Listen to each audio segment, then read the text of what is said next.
नमस्कार प्रिय मित्रों। आज हम फिर से आप सभी के लिए बहुत ही महत्वपूर्ण जानकारी लेकर के आए हैं। आज हम दीपक से जुड़ी हुई कुछ रहस्यमय बातों के बारे में जानेंगे। उस दीपक के बारे में जिसे हम पूजा करते समय या पूजा घर के मंदिर में या घर के बाहर के मंदिर में जलाते हैं। आप अपने घर के मंदिर में या फिर बाहर के मंदिर में पूजा तो जरूर करते होंगे और पूजा करते समय दीपक जलाने का नियम भी आपको पता होगा।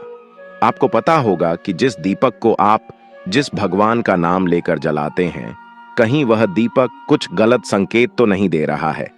आपके दीपक की बाती पूरी जल जाती है या फिर दीपक में घी और अधजली बाती बच जाती है, और कहीं आपके दीपक की बाती पर फूल तो नहीं बनता, और तो और दीपक की बाती पर फूल बन जाने का क्या मतलब होता है। तो क्या आप जानते हैं कि दीपक की बाती का पूरा जल जाना और बाती का बच जाना क्या संकेत देता है। कहीं आपके जीवन की सभी परेशानियों की वजह आपकी लगाई हुई दीपक से तो नहीं जुड़ी हुई है। कहीं आप पहले से जले हुए दीपक में तो बात ही नहीं जलाते हैं। और क्या आपके पूजा का दीपक पुराना है या नया? आखिर कितने सालों से उस दीपक का इस्तेमाल कर रहे हैं?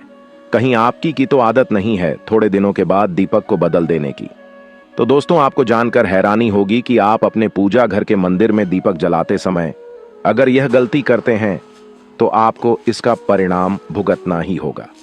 और दीपक की बाती का पूरा जल जाना और बच का जाना भी अलग अलग संकेत देता है, जो हमारे लिए जानना बहुत जरूरी है। तो इन्हीं सब बातों को जानने के लिए इस वीडियो में अंत तक हमारे साथ बने रहिएगा।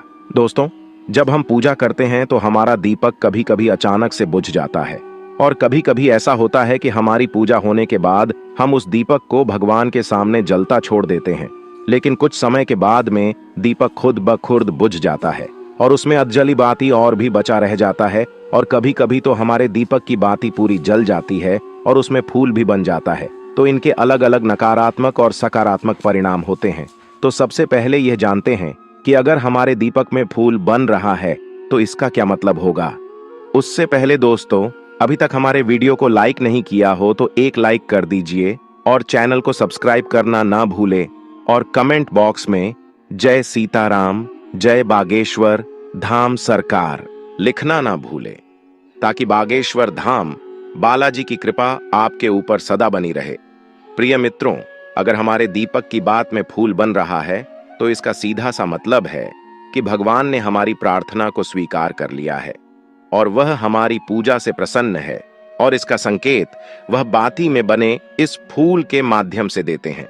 अगर आपके घर में दिव्य शक्तियां मौजूद है और आपके साथ साथ वह भी ईश्वर की पूजा में अपना ध्यान रखती है, तो आपकी दीपक की बाती में एक से ज्यादा फूल बनते हैं और कभी कभी साक्षात किसी भी देवी देवता का रूप भी दिखने लगता है।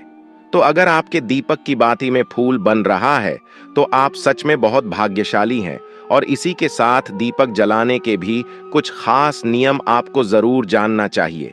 दोस्तों, अगर आप पहले से जले हुए दीपक में अपनी बात रख कर जलाते हैं तो ऐसा करने से दुर्भाग्य आपका पीछा कभी नहीं छोड़ता है। अगर दीपक में पहले से जली हुई बातें की राख या फिर रोई और क्लॉज है और आपने अपनी बात ही इसमें रख कर जला दी, तो ऐसा करने से भगवान आपसे प्रसन्न होने की बजाय आपसे नाराज हो जाते हैं और आपको इसके बहुत ही भयानक परिणाम देखने को मिलते हैं और आपके बनते काम बिगड़ने लगते हैं। आपकी तिजोरी का धन खर्च होने लगता है और आपके धन आने के सारे रास्ते भी बंद हो जाते हैं। तो हमेशा यह ध्यान रखें कि जब भी आप दीपक जलाएं, आप हमेशा साफ सुथरे दीपक का ही इस्तेमाल करें। दोस्तों, इसी के साथ कुछ लोगों की आदत होती है कि वह हर थोड़े दिन बाद अपने दीपक को बदल देते हैं। तो इस पर गुरुजी का कहना है कि आप जिस दीपक से पूजा करते हैं, आप उस दीपक को कभी मत बदलिए, आप उस दीपक को सिद्ध हो जाने दीजिए। जब कोई दीपक रोजाना भगवान के सामने जलता है तो वह दीपक समय के साथ सिद्ध हो जाता है। भगवान की सकारात्मक ऊर्जा, भगवान का ऑरा, भगवान की ऊर्जा उस दीपक में आ जाती है और जब भी आप वो दीपक जलाते हैं तो आपका तन और मन दोनों पवित्र हो जाते हैं। तो आप हर रोज उस दीपक को साफ कीजिए, फिर उसमें बाती रखकर जलाएं। आप जितनी बार भी दीपक जलाएं उतनी बार उस दीपक को साफ करके बार बार उसी दीपक में बाती जलाएं। लेकिन अगर आप गलती से भी उस दीपक को बदलते हैं तो आपकी तरक्की में रुकावट आ सकती है। इसलिए आप अपने दीपक को कभी भी मत बदलना। 10 साल 20 साल तक आप उसी दीपक में लगातार बात जलाएं। इससे आपका दीपक सिद्ध हो जाएगा और आप इसका चमत्कार अपने घर में भी देख सकते हैं। अगर आपके घर में कोई भी रोगी हो, बीमार हो या किसी का बुखार नहीं जा रहा हो, तो आप इस दीपक को थोड़ी देर के लिए किसी बर्तन में डालिए और अब उस रोगी को यह पानी पिला दीजिए। 10 से 15 मिनट के भीतर उसका बुखार उतार जाएगा। वहीं अगर आपके घर में किसी को नजर लगी हो या फिर आपके व्यापार में किसी की नजर लगी हो, आपका धंधा अच्छे से नहीं चल रहा हो, तो भी आप इस दीपक को तांबे के बर्तन के भीतर पानी में भरकर उसमें डाल दीजिए और रात भर के लिए छोड़ दीजिए। अगले दिन सुबह पानी का छिड़काव अपने घर में और अपनी दुकान पर करिए। ऐसा करने से आपको साफ साफ परिणाम दिखाई देंगे, क्योंकि जब हम लगातार एक ही वस्तु का प्रयोग अपनी पूजा में करते हैं तो वह वस्तु शुद्ध हो जाती है। भगवान की जो ऊर्जा होती है वह उस वस्तु में समा जाती है। तो कभी भी अपने मंदिर के दीपक को बदलने की गलती ना करें। दोस्तों, अगर आपके मंदिर का दीपक टूट जाता है या फिर खराब हो जाता है या खंडित हो जाता है, आप तभी उस दीपक को बदल सकते हैं। लेकिन फिर भी आप उस दीपक को ना फेंकें, बल्कि इसे अपने घर में संभाल कर रखें, क्योंकि यह भगवान की सकारात्मक ऊर्जा का भंडार होता है। वहीं अब आपको यह भी बता देते हैं कि अगर आपके दीपक की बात पूरी नहीं जलती है, आपके दीपक में ही बच जाती है, तो इसका क्या परिणाम होता है। तो सबसे पहले यह देखिए कि अगर आप किसी भी पेड़ पौधे की पूजा कर रहे हैं और पूजा में जलाया हुआ दीपक पूरा नहीं जलता या फिर उसमें ही बच जाता है, तो इससे आपके घर में बीमारियां घर बना लेती हैं और यह बीमारी कभी भी आपका पीछा नहीं छोड़ेगी। तो जब भी आप किसी भी पेड़ पौधे या मंदिर के बाहर किसी भी जगह की पूजा करें, तो यह ध्यान रखें कि उसकी बात पूरी जले और उस बर्तन में भी ना बचे, क्योंकि यह आपकी अच्छी सेहत के लिए बहुत ही ज्यादा अच्छा प्रभाव देगा। वहीं अगर आपके घर के मंदिर में दीपक की बाती पूरी नहीं चलती है, पूजा करते समय दीपक बार बार बुझ जाता है, तो जरूर आपके घर में नकारात्मक ऊर्जा का वास है और यह आपकी पूजा में विघ्न डालने का काम करती है। दोस्तों, हमारे घर में अगर कोई बुरी शक्ति होती है या फिर कोई ऐसी ऊर्जा होती है जो यह नहीं चाहती कि आपके घर में भगवान की कृपा हो और आपके घर में सकारात्मक ऊर्जा हो, तो यह आपकी पूजा सफल नहीं होने देती। क्योंकि दोस्तों, एक वातावरण में एक ही तरह की ऊर्जा रह सकती है, या तो सकारात्मक या नकारात्मक, और बुरी शक्तियां होती हैं।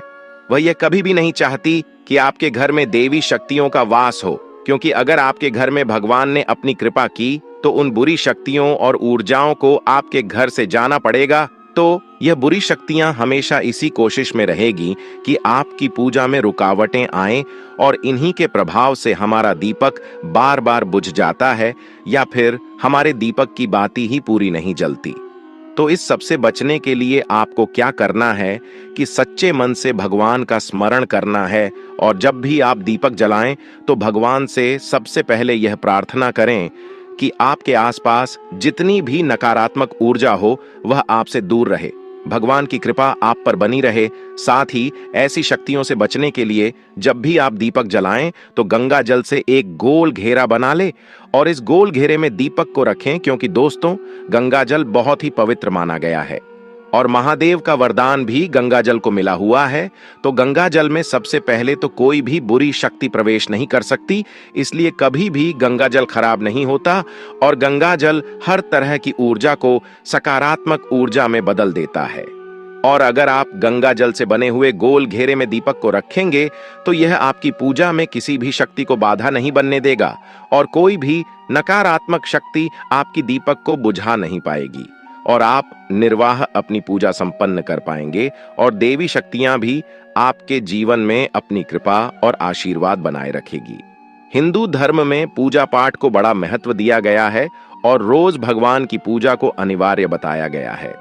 लोग इसका पालन भी करते हैं, लेकिन कई बार देखा गया है कि कुछ लोग हमेशा इस बात की शिकायत करते हैं कि वो पूजा तो कर रहे हैं लेकिन उन्हें पूजा का फल नहीं मिल रहा। दिन रात भगवान के नाम को भजते हैं लेकिन भगवान उनकी प्रार्थना नहीं सुन रहे। इसके कई कारण हो सकते हैं, लेकिन एक बड़ा कारण पूजा के नियमों में गड़बड़ी होना भी है। लोग जाने अनजाने में भगवान को कुछ ऐसा चढ़ा देते हैं जो उन्हें प्रिय नहीं होता। ऐसे में हो सकता है कि भगवान नाराज हो जाएं और पूजा का फल न मिले। इसलिए हम आपको बताने जा रहे हैं कि पूजा पाठ करते समय आपको किन बातों का विशेष ख्याल रखना चाहिए। दोस्तों, पूजा शुरू करें उससे पहले देख लें कि पूजा घर में एक देवी या देवता की एक से ज्यादा मूर्ति ना हो। पूजा के लिए जब दीपक जलाएं तो उसे कहीं भी रखने के बजाय सही जगह पर रखें। अगर दीपक तेल का है तो उसे बाईं तरफ, और अगर दीपक घी का है तो उसे दाईं तरफ रखें। बाकी के पूजन सामग्री को बाईं तरफ ही रखें। पूजा स्थल पर जितने लोग मौजूद हैं वह सामने भगवान की तरफ मुंह करके बैठें। भूल कर भी पीठ दिखाते हुए न बैठें। भगवान गणेश को तुलसी, भगवान विष्णु को चावल और सूर्य देव को बेलपत्र भूल कर भी न चढ़ाएं। बेलपत्र महादेव को काफी प्रिय है, इसलिए हमेशा भगवान शंकर को बेलपत्र चढ़ाएं। वहीं गणेश जी को हरी दूर्वा, सूर्य भगवान को कनेर का फूल, माता दुर्गा को लाल फूल, आए विष्णु जी को तुलसी चढ़ाएं। कई लोगों की आदत होती है पूजा के बाद मूर्ति पर चढ़े सिंदूर को अपने माथे पर लगाने का। ऐसा भूल कर भी न करें। कभी भी दीपक से दीपक न जलाएं। पूजा करने के बाद भगवान से भूल चूक से हुई गलतियों के लिए क्षमा जरूर मांगे और अपने मंदिर में सिर्फ प्रतिष्ठित मूर्ति ही रखें। उपहार, कांच, लकड़ी एवं फाइबर की मूर्तियां न रखें एवं खंडित, जली कटी फोटो और टूटा कांच तुरंत हटा दें। शास्त्रों के अनुसार खंडित मूर्तियों की पूजा वर्जित की गई है। जो भी मूर्ति खंडित हो जाती है उसे पूजा के स्थल से हटा देना चाहिए और किसी पवित्र बहती नदी में प्रवाहित कर देना चाहिए। खंडित मूर्तियों की पूजा अशुभ मानी गई है।